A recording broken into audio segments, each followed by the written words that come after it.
하나님의 말씀은 예레미야 19장 1절로 시작합니다.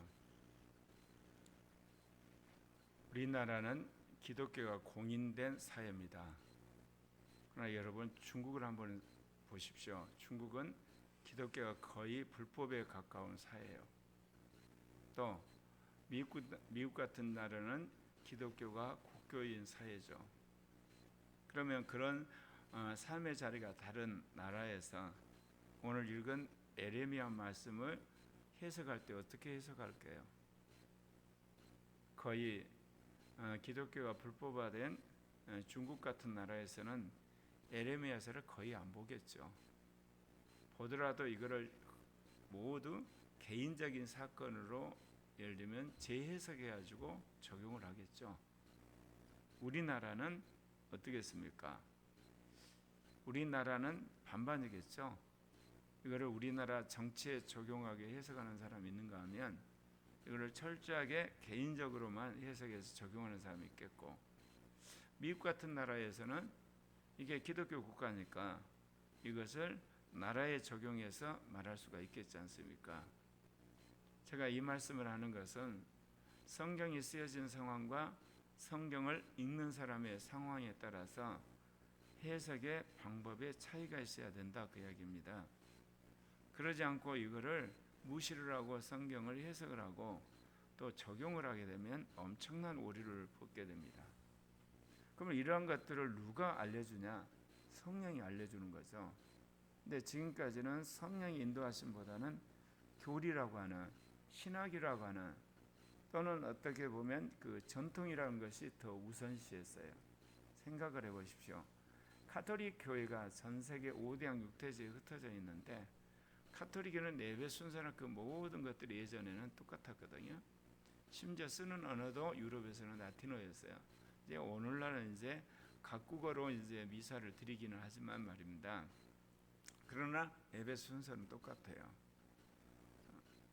그러나 우리가 성경의 말씀을 그 나라나 또는 그 민족들, 그 종족들에게 전하기 위해서는 그 나라의 언어로 성경을 번역할 뿐만 아니라 예배 순서나 그 모든 방식들이 이제 바뀌어져야 되겠죠. 그런데 이 과정 속에서 어느 것이 옳으냐, 그런 성령이 역사를 하셔서 결정을 하시는 거죠. 근데 문제는 성령에 대한 이해가 사람마다 하늘과 땅처럼 다르다는 겁니다. 그러면 어떻게 하자는 이야기냐? 결국은 가장 성령을 따라 살아가는 종과 그 종들과 함께하는 그런 지도자들이 결정한 그 결정이 그 나라나 민족이나 그 지역에 있어서 표준이 될 수밖에 없습니다. 오늘 우리가 당하는 한국의 현실 속에서 예레미야 말씀을 우리가 적용할 때 우리가 처한 상황을 고려해서 잘 적용해야 된다, 그런 뜻입니다. 여호와께서 이와 같이 말씀하시되 토기장에 옹기를 하나 사라. 그래서 백성의 어른들과 제사장의 어른 몇 사람과 함께 하시드 문 어귀에 있는 흰놈의 아들의 골짜기로 가라. 주님이 계속해서 예언적 행동을 하게 하시는 겁니다. 워낙 이스라엘 백성이 예언의 말씀을 선포를 해도 듣지를 않으니까 이제는 더 극적인 시각적 효과를 드러내기 위해서 예언적 행동을 하는 거죠. 그래서 여기서는 토기장이 옹기 하나를 사가지고 흰놈의 골짜기 가라 그럽니다. 거기에서 내가 내게 이른 말을 선포하여 말하기를 너희 유다 왕들과 예루살렘 주민아, 여호와의 말씀을 들으라. 만군의 여호와 말씀을 전하는데 보라, 이곳에서 재앙을 내릴 것이라. 그것을 듣는 모든 자의 귀가 떨릴 것이다. 그렇게 말씀을 하십니다. 그러면서 주님이 이제 이 흰놈의 아들의 골짜기를 가서 한 이야기가 있죠. 이는 그들이 나를 버리고 이곳을 불결하게 하며 이곳에서 자기와 자기 조상들과 유다 왕들이 알지 못하는 다른 신들에게 분향하며 무지한 자의 피로 이것을 채웠음이며, 그러니까 알지 못한 신들에게 섬기는 거, 우상 숭배하고 이방신을 섬기는 거잖아요. 그리고 무지한 자의 피를 채웠던 것, 율법을 어기고 수많은 사람들을 불법으로 재판해 죽였던 것을 말하는 거죠.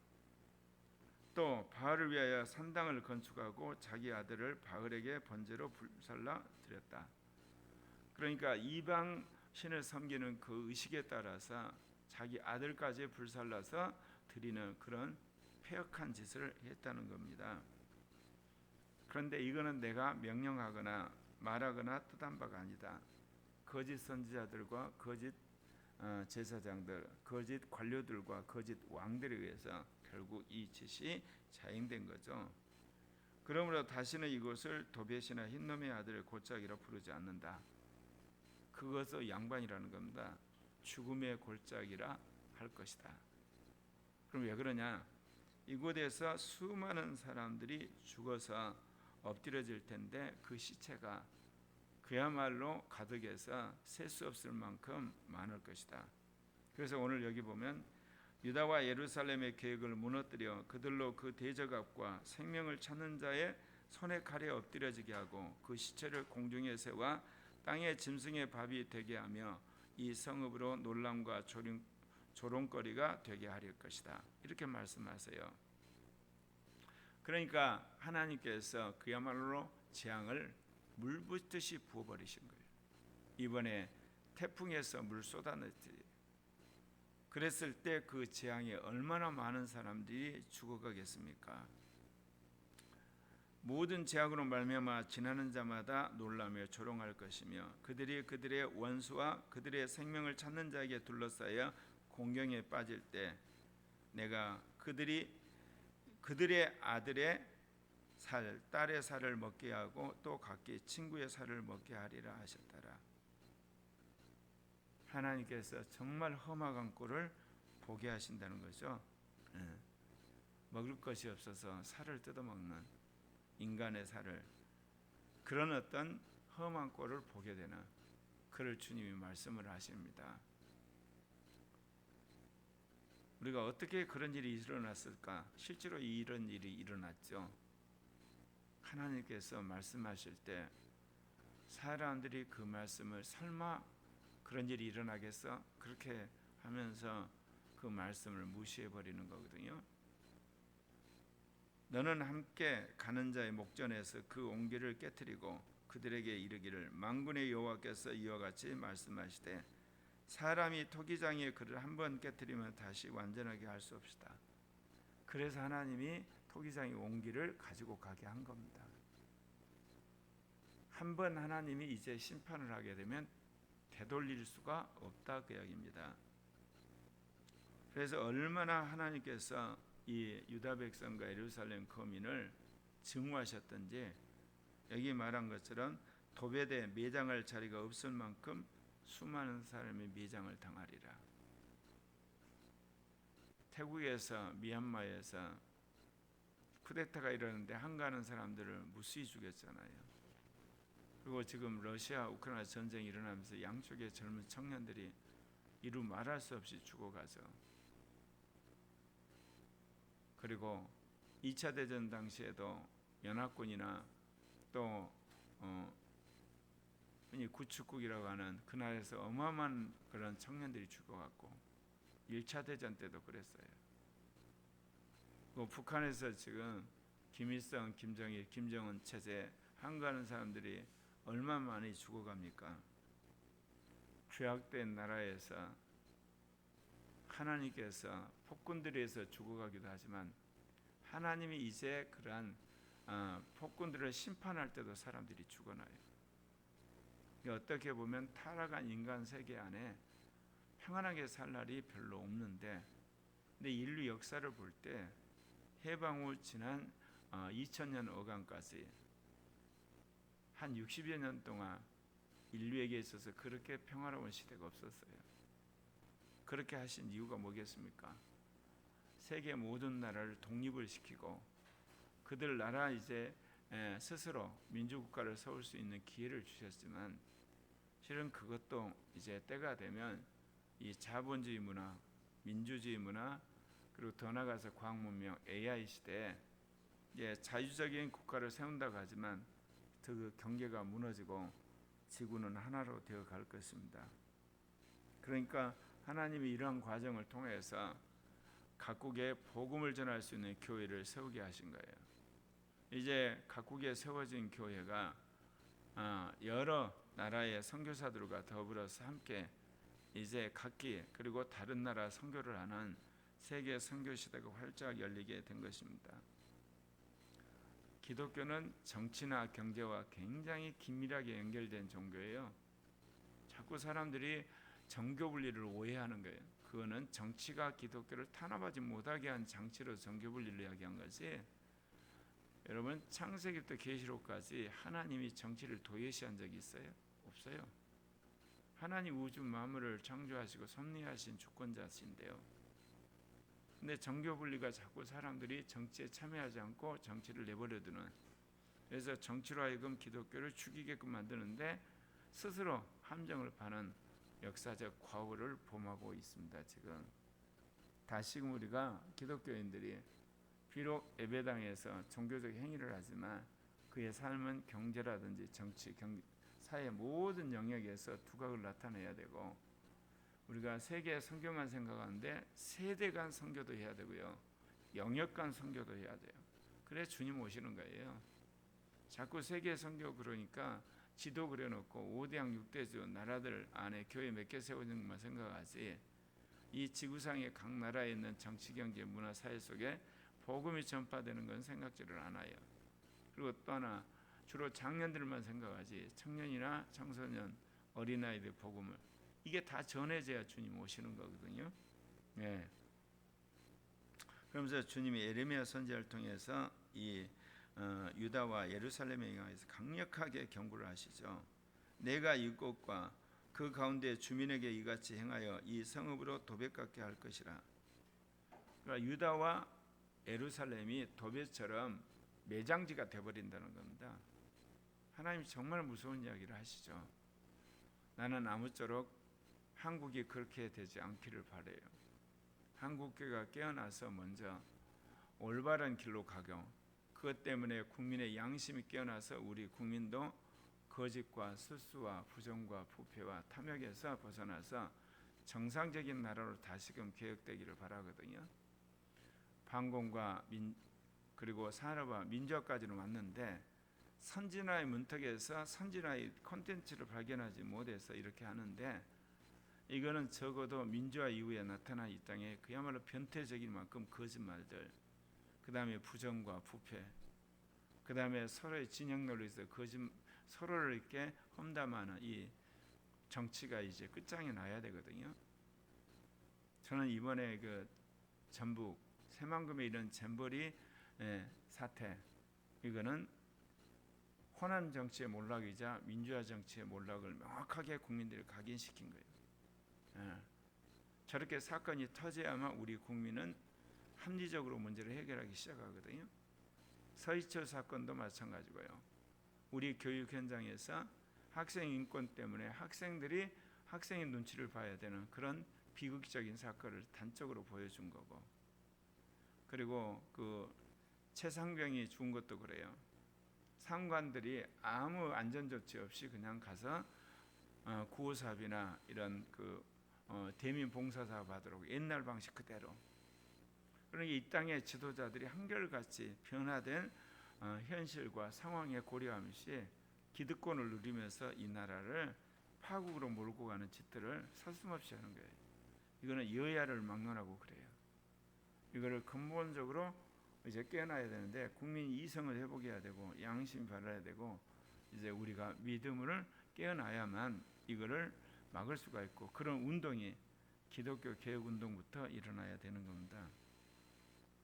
예루살렘 집들과 유다 왕들의 집들이 그 집 위에서 하늘의 만상에 분양하고 다른 신들에게 전제를 부음으로 더러워졌은즉 도배 땅처럼 되리라 하셨더라.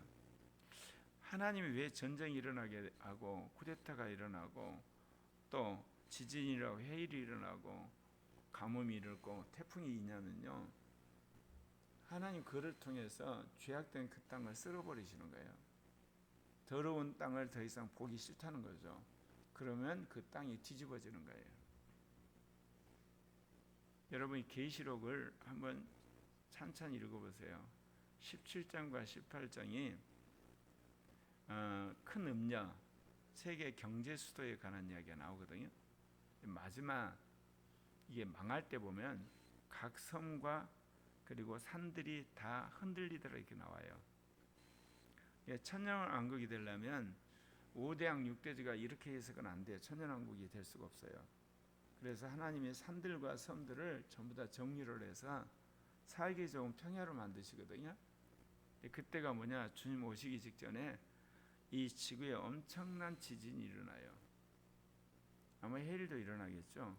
그래서 산들은 낮아지고 섬들은 사라지고, 그래서 5대왕 6대주 이것이 특별히 그 6대륙이 평평한 평화처럼 정말 살기 좋은 지역으로 주님께서 이제 경지 정리를 하세요. 그러고 나서 이제 주님이 재림한 연후에 이 지구가 에덴 동산처럼 낙원으로 바뀔 거거든요. 그래서 그 전에 물론 하나님께서 네 가지 나팔을 통해서 심판을 하시겠지만 말입니다. 그래서 주님은 얼마든지 이 지구라고 하는 혹성을 자기 마음대로 바꾸실 수가 있어요. 그러나 지금은 주님께서 섭리 때문에 악한 나라들 그리고 주님께서 심판할 나라들만 선대지만 마지막 주님 지상 재림 전에는 이 지구를 전체를 흔들어서 에덴 동산 같은 그런 동산을 만들기 위한 심판을 행하실 날이 올 겁니다. 그때 어마어마한 사람들이 또 죽겠죠. 그리고 주님이 지상 재림에서 육령 입맞은 자들을 다 죽이고 그 전에 성도들은 또 휴거하고, 어떤 의미에서 에레미야 선지자를 통해서 유다와 예루살렘 거민에 대한 한 말씀은 한 민족의 심판을 이야기도 하지만 마지막 때 인류의 심판에 대한 그런 어떤 상징적인 사건이라고 할 수도 있어요. 그래서 어찌하든지 우리는 정말 하나님의 심판이 얼마나 무서운 줄 알고 근신하고 또 주님 앞에 정말 자기를 쳐서 복종하는 사람들이 돼야 되거든요. 한국 교회가 이렇게 썩었다, 부패했다, 타락했다, 그리고 쇠퇴한다. 그러니까 사람들이 뭐라고 그러냐? 성령을 따라서 우리가 무엇을 고쳐야 될 건가 아니라 과거로 돌아서 1903년에 있었던 감리교 성령운동, 회개운동, 그리고 1907년에 있는 장로교, 또 이렇게 회개운동, 성령운동으로 돌아가자 그래요. 기독교가 항상 그 모양이에요. 어떻게 역사를 거꾸로 거슬러서 회개운동이 되나요? 그렇게 대회를 하면 성령이 거기에 맞춰서 회개를 시켜주나요? 성령의 역사하심에 대한 정말 무지의 극치예요. 기념 강연을 하고 어떤 기념 세미나하는 건 이해가 가요. 그렇게 성령이 역사하는 게 아니거든요. 그리고 이제는 회개할 때가 아니에요. 이제는 거룩하게 살 때, 신실한 사람들이 나와야 될 때고, 이제는 정말 신령한 자들이 나와서 기독교의 탁월함과 거룩함 그리고 기독교의 순전함을 보여줘야 될 때예요.